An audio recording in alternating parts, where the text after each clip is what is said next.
And hello sob semuanya, dan waktunya kalian untuk memasuki konten serunya sepak bola bersama gue Nuni. Serunya sepak bola nasional kali ini akan lebih dekat untuk membahas poin-poin yang berkaitan dengan klub Jakarta, klub Persija Jakarta, yaitu Persija Jakarta.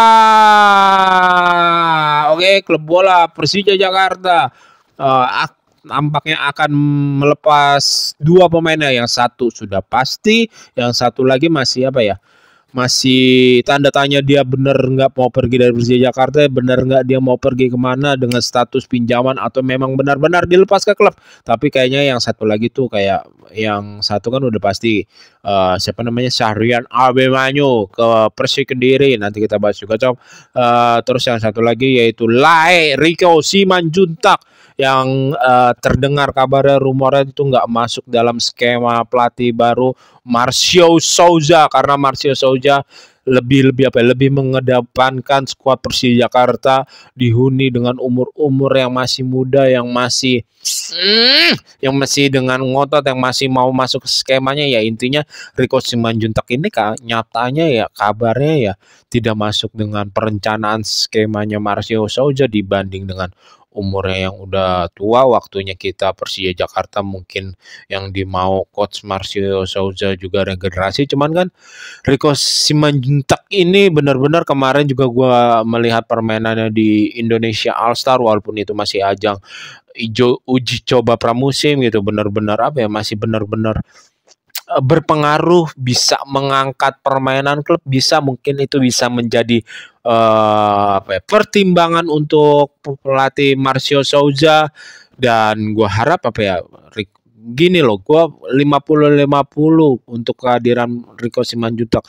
Maksudnya dari musim lalu juga dia udah pergi dari Persija Jakarta, menurut gua entah itu ke PSS Sleman kan, terus dia udah bukan bagian dari skemanya Persija Jakarta dari musim lalu di bawah pelatih yang sebelumnya. Marcio Souza juga mempunyai pemikiran seperti itu, kalau Rico Simanjuntak nggak masuk ke skemanya dia, dan kemungkinan tuh dia bakal dilepas sebagai pinjaman lagi. Cuman permainan kemarin lawan Oxford United ini, Rico itu terbilang pemain yang pemain yang paling berbahaya lah. Salah satu pemain yang berbahaya yang merepotkan Oxford United itu golnya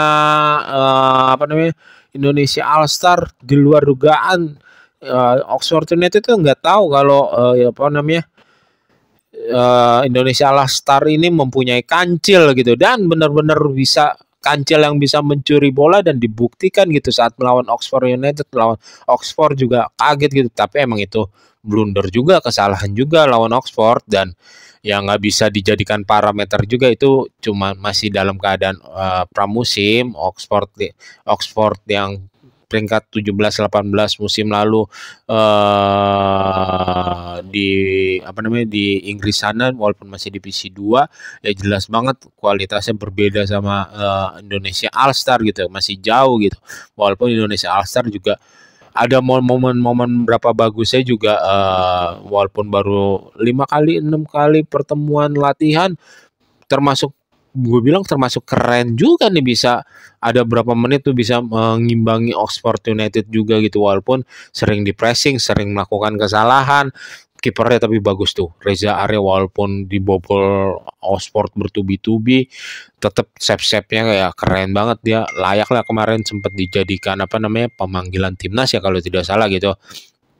Balik lagi ke masalahnya Rico. Nah, ini nih Rico nih ibaratnya bisa jadi panutan juga untuk pemain-pemain muda ke Persija. Pokoknya gua ya 50-50 Rico pergi, oh ya udah oke, emang dia nggak masuk skemanya mungkin, tetapi kalau Rico bertahan ya gue masih senang-senang aja, masih gembira-gembira aja, karena emang performanya di lapangan juga bisa dibuktikan kalau dia bisa membantu mengangkat sebuah tim, dia bisa menjadi opsi kalau tim itu membutuhkan skema yang lainnya, ataupun bisa menjadi pembeda, ataupun bisa menjadi pemecah kebuntuan lewat asis-asisnya, lewat kecepatannya gitu kan. Ya terbaiklah untuk Rico. Tapi kalau untuk yang satu pemain ini, Syahrian Abimanyu, dia kan sudah dipastikan pindah warna jersey ke dari macan oranye ke macan putih Persik Kediri kan.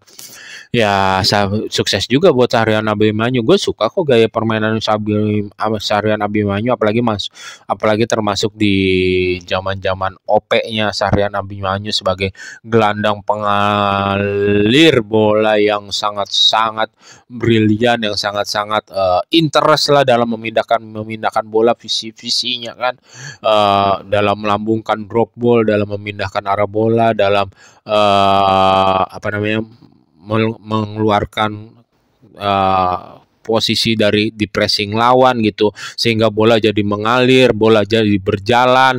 Ya itu kekuatan atau skill yang dimiliki oleh Abimanyu juga. Terus tembakan-tembakan di luar kotaknya berapa kali sering, kadang-kadang on point bener-bener bisa merepotkan kiper lawan gitu kan. Walaupun di akhir-akhir ini tembakannya juga sering banget naik gitu, emang performanya terlihat turun, makanya dia mau mendapatkan jam terbang lagi, mendapatkan menit bermain yang lebih. Mungkin di Persija Jakarta dia berpikiran tidak bakal bisa mendapatkan itu, contohnya di musim lalu gitu.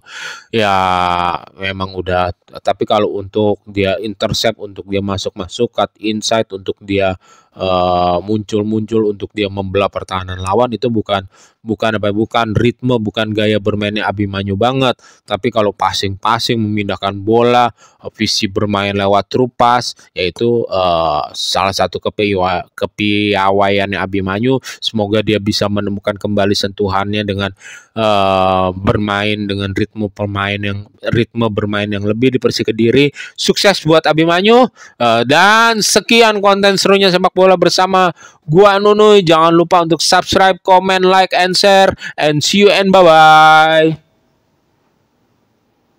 Jaga kesehatan sob, lupa kan.